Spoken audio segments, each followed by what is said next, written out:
Okey, Assalamualaikum. Selamat sejahtera. Kita kembali lagi kepada kelas kita 2.1 part 6. Okey, kita tengok apa kita nak belajar hari ini. Okey, kita nak belajar yang ke-6, mengkonsepsikan pembentukan suatu organisma mengikut urutan tahap organisasi, iaitu ada 5 tahap, iaitu sel, tisu, organ, sistem dan organisma. Kita tengok seterusnya. Okey, apa yang kamu nak belajar dalam 2.1.6 ialah mengetahui hierarki ada 5. Kamu perlu tahu maksud sel, tisu, organ, sistem dan organisma. Kemudian kamu perlu tahu contoh organisasi sel dalam haiwan dan juga tumbuhan. Okey, kemudian yang keempat, sini. Okey, kamu nampak ni sistem ni, dalam manusia kita ada 11 sistem. So kamu kena tahu organ yang membentuk sistem tersebut juga fungsinya. Okey, jadi kita pergi yang pertama, organisasi sel ada 5, sel, tisu, organ, sistem, organisma. STOSO. Okey, macam mana nak ingat? Okey, kamu boleh buat apa je ayat-ayat. So ini cikgu bagi contoh lah. S Siti, T tembak O orang, S suka, O oren. So Siti tembak orang suka oren. Untuk ingat sel, tisu, organ, sistem dan organ. Tadi cikgu kata kamu perlu tahu maksud. Okey, kita akan pergi satu persatu, tapi ini cikgu bagi overall dulu. Sel mempunyai struktur yang sama dengan fungsi sama yang spesifik. Okey, nanti kita akan tengok lagi contoh sel tu. Okey, kita tengok maksud dulu. Tisu, sel, sekumpulan sel yang sama tadi. Okey, dia akan membentuk tisu. Sel yang sama tadi, sel yang sama dengan fungsi yang sama membentuk tisu. Okey, kemudian organ, tisu-tisu berlainan yang bekerjasama membentuk satu organ. Kemudian sistem, beberapa organ. Dia daripada sini ke sini ke sini, beberapa organ pula mempunyai fungsi berkaitan, bekerjasama membentuk satu sistem. Okay, kemudian organisma. Organisma ialah semua sistem tadi, yang 11 tadi bekerjasama, dapat membentuk organisma yang dapat berfungsi dengan baik. Kita pergi satu persatu. Kita pergi sel. Apa maksud sel tadi? Dia ada fungsi yang sama dengan struktur yang sama, fungsi yang spesifik. Dekat sini kita ada 6 contoh sel. Kita lihat yang pertama, sel pembiakan, sperma dan ovum. Ini macam yang kamu dah selalu sel darah putih yang ada 5 tu, sel darah merah bentuk 2 cekung, sel saraf ada 3, sel otot pun ada 3 dan sel epitelium. Ini contoh-contoh sel yang kamu dah pernah belajar. Okey, jadi lihat dia punya struktur dia berbeza, fungsi yang berbeza. Stage yang kedua, tisu, sel-sel yang mempunyai fungsi yang sama membentuk tisu.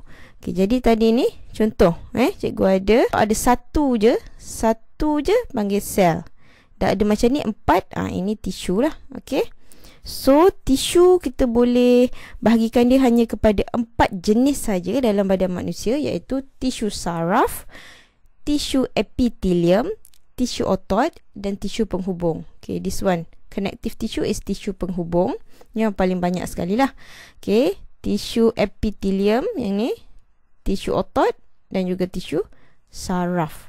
Sel fungsi sama membentuk tisu. Kita tengok dia punya fungsi dia. Okey, tisu saraf tadi membawa mesej dalam bentuk impuls. Okey, tisu otot membenarkan pergerakan badan, tisu epitelium melindungi lapisan dalam badan, tisu penyambung menyambungkan tisu dengan tisu-tisu yang lain. Stage seterusnya ialah organ. Apa itu organ? Tisu-tisu yang berlainan bekerjasama membentuk organ. Tisu-tisu yang berlainan tadi means 4 tisu tadi. Okey, apa contoh organ? Dalam tubuh kita banyak organ. Ini cikgu bagi sebahagian saja. Buah pinggang, kulit, paru-paru, perut, jantung, otak. Ni paru-paru, perut, jantung, otak, buah pinggang, mata, lidah. Cikgu rasa kamu boleh bagi contoh ni untuk organ. Okey, cikgu cakap sistem ada berapa? 11 maksudnya. Beberapa organ mempunyai fungsi berkaitan, bekerjasama membentuk satu sistem. Okey.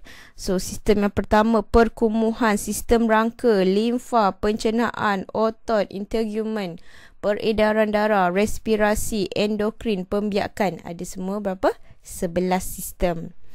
Okey. Contoh contoh kat sini, ini ialah sistem apa ni kalau ada perut semua ni?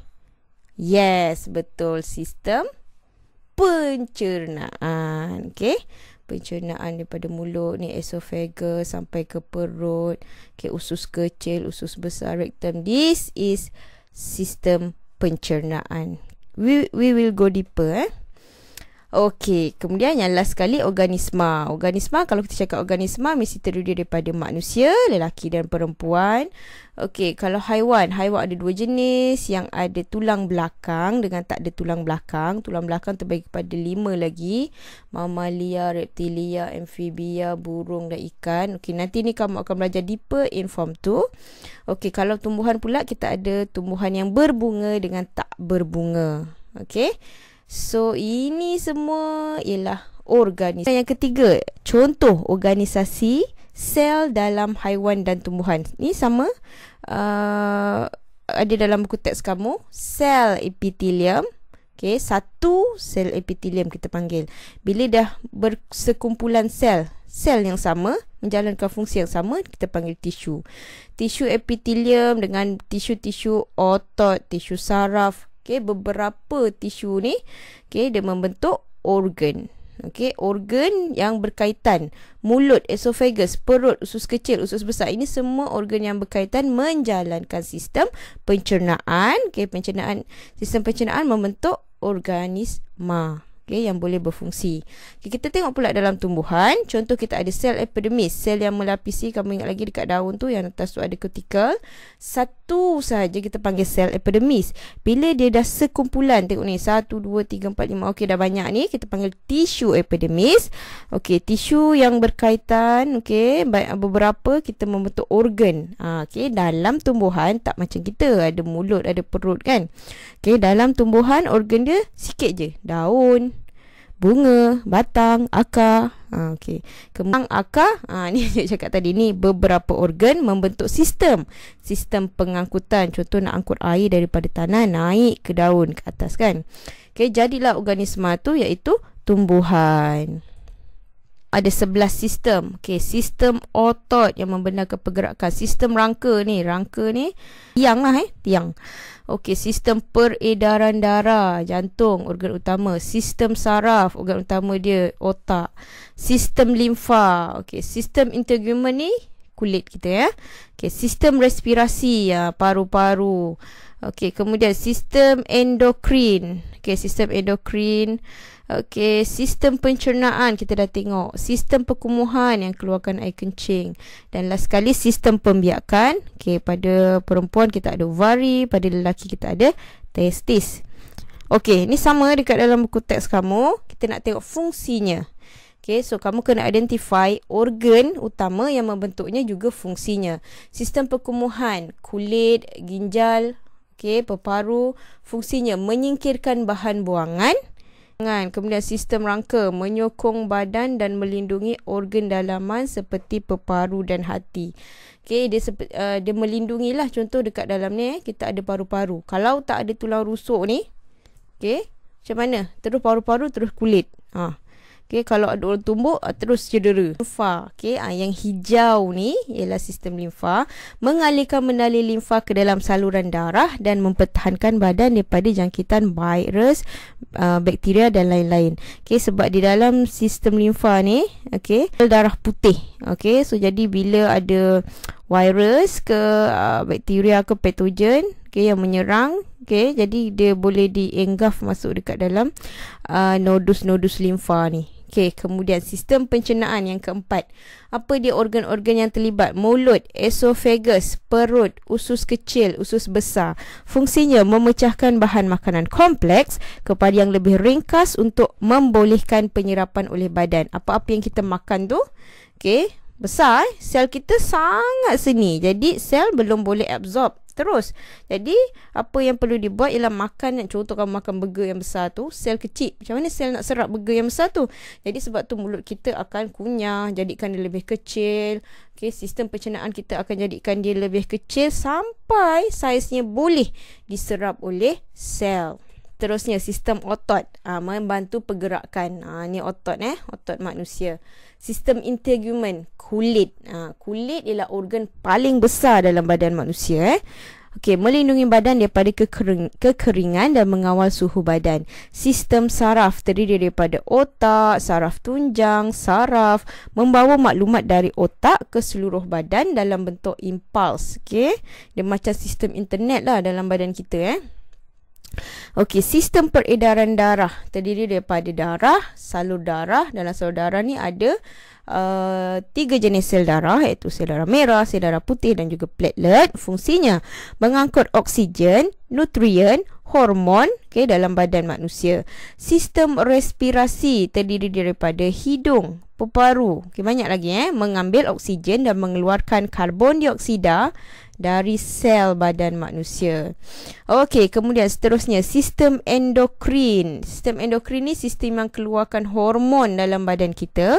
Okey, dekat otak kita ada satu part kecil ni, nama dia ni sebenarnya sangat penting pituitary ni sang ketuanya ovari, thyroid, okey, adrenal. Adrenal tu ialah satu struktur di atas ginjal. Okey, pankreas, testis menghasilkan hormon untuk menyelaraskan tindak balas dalam badan.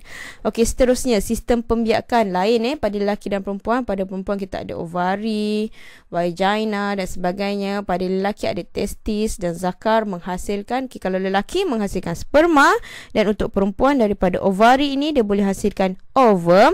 Sperma dan ovum terlibat dalam pembentukan zuriat.